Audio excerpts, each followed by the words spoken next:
Hello, hello! Great to see you again, wonderful listeners. And if you're new, welcome.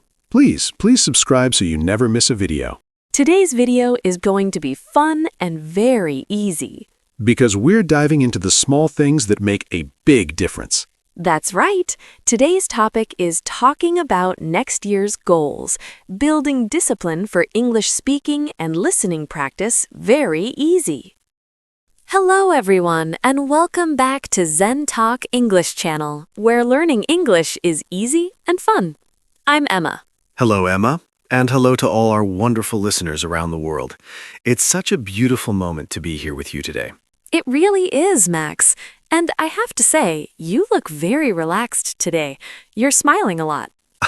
I am relaxed. I feel very calm today. Oh, that sounds like good news. Why are you feeling so calm?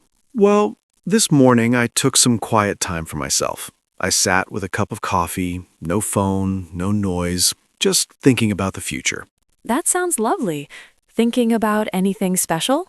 Yes, I was thinking about next year, 2026, what kind of person I want to be, and how I want my English to feel.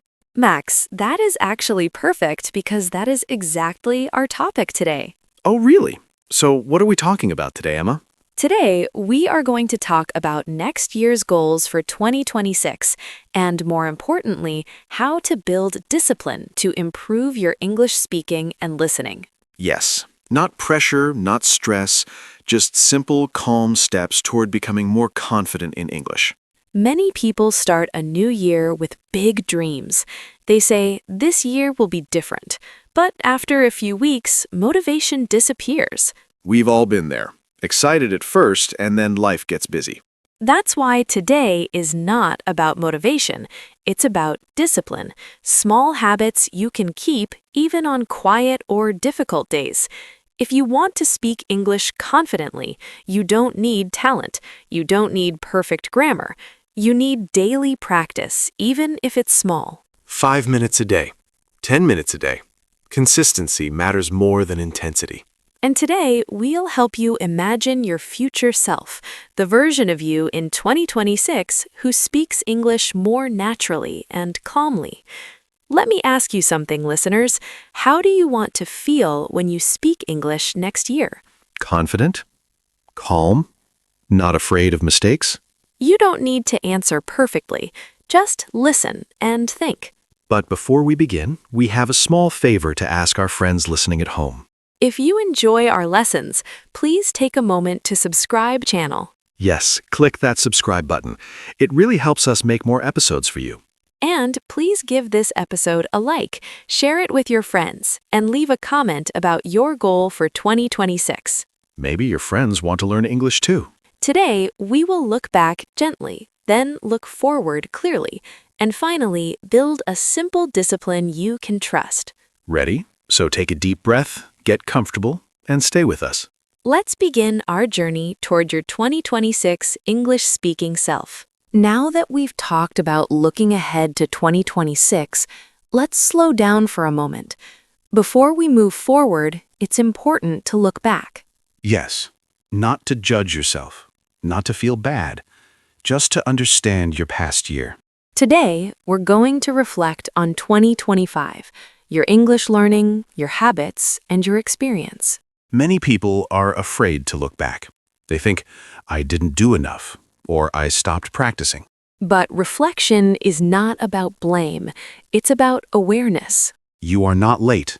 You are not behind. You are exactly where you are, and that's okay. Every learner has pauses. Every learner restarts. Let's practice some easy reflection sentences. You can say them out loud or in your mind. This year, I tried to improve my English. I practiced sometimes, but not every day. I had good weeks and quiet weeks. I learned some new words. I lost confidence sometimes. All of these sentences are normal. They describe real learning. Curious, Max, how was your year with English practice? Honestly, it wasn't perfect. That's good to hear. I had strong moments. I felt confident some days, but I also had weeks where I didn't practice at all. And what did you learn from that? I learned that motivation comes and goes. But when I kept things simple, I stayed longer. That's an important lesson. For me, 2025 was about balance. I learned that doing too much can feel heavy. What do you mean? When I tried to study too long, I felt tired, but when I practiced a little every day, I felt calmer. Small habits really do matter. Many learners tell us they feel shy when speaking, nervous about mistakes, tired after work or school, frustrated when progress feels slow. If that sounds like you are not alone. Warm English learning is emotional. Your feelings are part of the journey. Now, let's focus on something positive. Ask yourself, what worked this year? Even a little. Maybe you listened to English while walking, watched short videos, Repeated sentences quietly. understood more than before. Even small progress counts.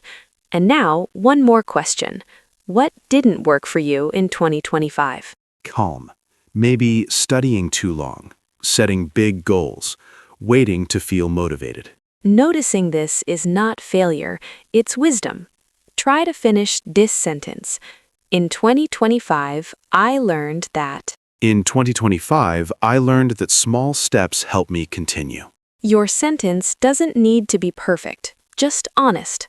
Reflection helps us prepare for the future. Now you know yourself a little better.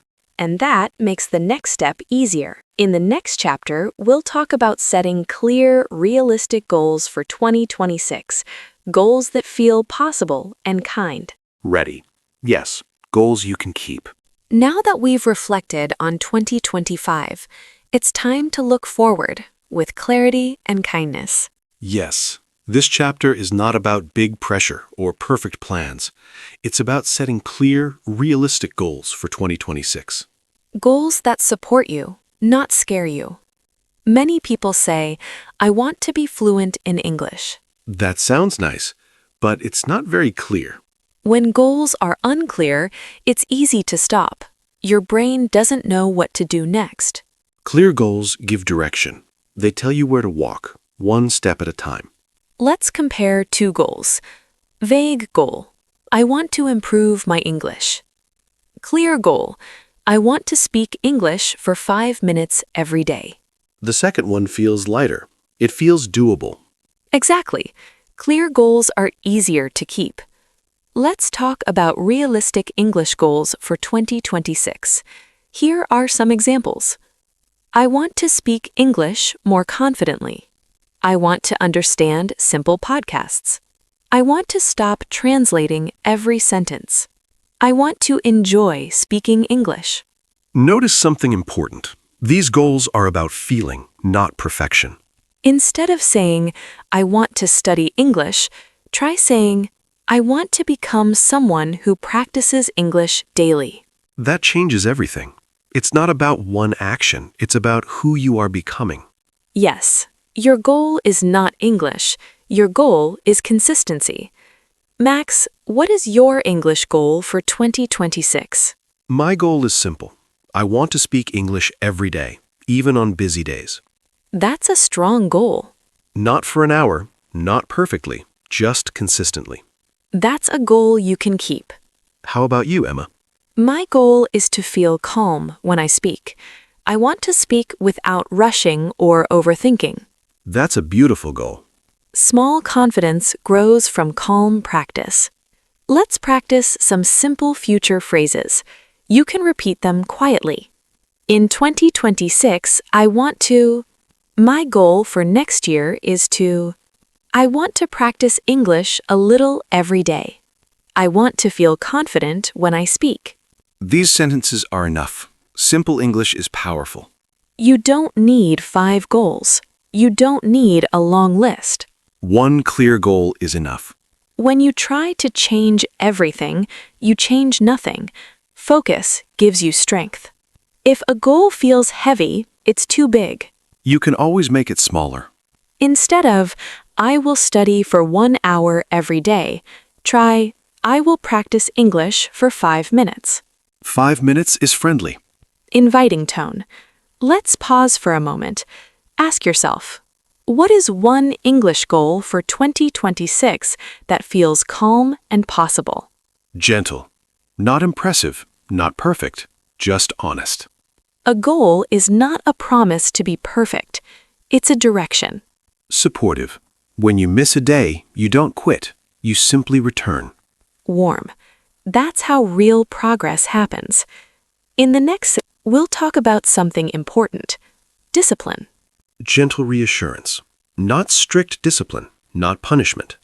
Discipline as support for your future self. Ready.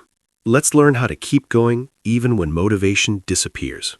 And let's continue together. Now we're going to talk about a word that sometimes feels a little scary. Yes, a word that makes many people think of alarms, rules, and cold mornings. The word is discipline. Dun, dun, dun. Don't worry. Today, discipline is not strict. It's not scary, and it's definitely not punishment. First, let's talk about motivation. Motivation is that feeling when you think, today is the day. I'm going to study English for 2 hours. Motivation feels exciting. It feels powerful. But motivation is also lazy. Lazy. Yes, motivation shows up when it wants, and then it disappears without saying goodbye. That's very true. Discipline is different. Discipline says, I don't feel like it, but I'll do a little anyway. Discipline is not about doing a lot. It's about doing something. Even something very small. Imagine this. You want to practice English today. Motivation says, let's wait until we feel excited. Discipline says, let's just press play. That's it. No drama. Motivation fails because you're tired, you're busy, you had a long day. Or because your bed looks very comfortable. Yes, that too. If we wait for motivation, we don't practice very often. Discipline works because it's quiet. It doesn't shout. It whispers, just 5 minutes. And 5 minutes is easy to say yes to. Max, how did discipline help you? I used to wait to feel ready, but I learned something important. What did you learn? Simple. Starting is the hardest part. Once I start, I'm usually okay. That's a great lesson. Max, how about you, Emma? I stopped asking, do I feel like practicing? Dangerous question. Yes. Now I ask, what is the smallest thing I can do today? Discipline is not being strict with yourself. It's being kind to your future self. You practice today so future you feels confident. And here is something very important. Missing a day is not failure. Discipline means returning. No guilt, no drama. Just continue. Let's create a fun rule. I like rules when they are fun. Smiling. The rule is never miss twice. Miss 1 day? Okay. Miss 2 days? No. Let's pause and think. Ask yourself, what small action can I do even when I don't feel motivated? Listening counts. Repeating counts. Showing up counts. Calm transition. In the next chapter, we'll talk about how to build a simple daily English discipline. Not a challenge, not a big plan. Smiling. Just something you can actually keep. Ready. Let's make English part of your normal life. And let's continue. Now we're at one of the most important parts of today's journey. Yes, this is where ideas become actions, but very small ones. Today, we're not building a big plan. We're building a simple, daily English discipline. Let's say this first. You do not need 1 hour a day. Good, because that sounds tiring. Exactly. You only need 5 to 15 minutes. Small enough to do every day. Discipline works better when practice has a home in your day. Morning, after work, before bed. Not someday, not when I have time. A real place in your routine. Let's start with listening. Listening is easy. You can do it while walking, cleaning, or resting. You can say, I listen to English every day. I listen while I walk. I listen without pressure. You don't need to understand everything. Your ears learn first. Now let's talk about speaking. You don't need another person. Simple. You can repeat sentences, talk to yourself, shadow short audio. Yes, talking to yourself is allowed. Very allowed. Let's introduce a magic rule, I like magic. the 5-minute rule. You promise yourself only 5 minutes. After 5 minutes, you can stop. But most days, you won't want to. Here is a very simple daily routine. Press play on English audio. Listen for 2 minutes. Repeat one sentence. Smile and stop. That's it. Max, what does your daily English habit look like? I listen every morning, even when I'm sleepy. Encouraging. Honestly, some days I speak a lot, some days just a little. Both count. How about you, Emma? I like short, calm practice. One podcast, one sentence. Simple and peaceful. Some days are busy. Some days are hard. On those days, reduce the habit. No energy? Just listen. Listening is still practice. Try to avoid 0 days. Even one sentence saves the streak. Discipline is about showing up, not doing a lot. Many learners are afraid of mistakes. Mistakes mean you're trying. Perfect English is not the goal. Comfortable English is.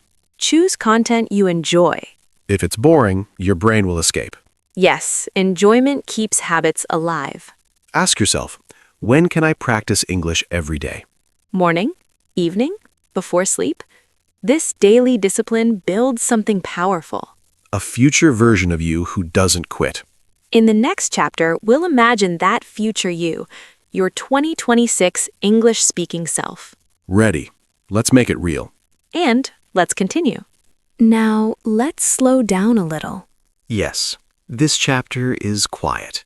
It's about imagining, not working. There is nothing to do right now. Just listen. If you can, take a small breath in and slowly breathe out. Let your shoulders relax. You are safe here. Now imagine yourself in 2026. 1 year from now. You wake up. It's a normal day. Nothing special. Just your life. English is part of your day now. Not a problem. Not a fear. You listen to English and understand more. You don't translate every word. Your brain feels calmer. Now imagine speaking English. Maybe with a friend. Maybe at work. Maybe online. You speak slowly. You don't rush. You make mistakes. And you don't panic.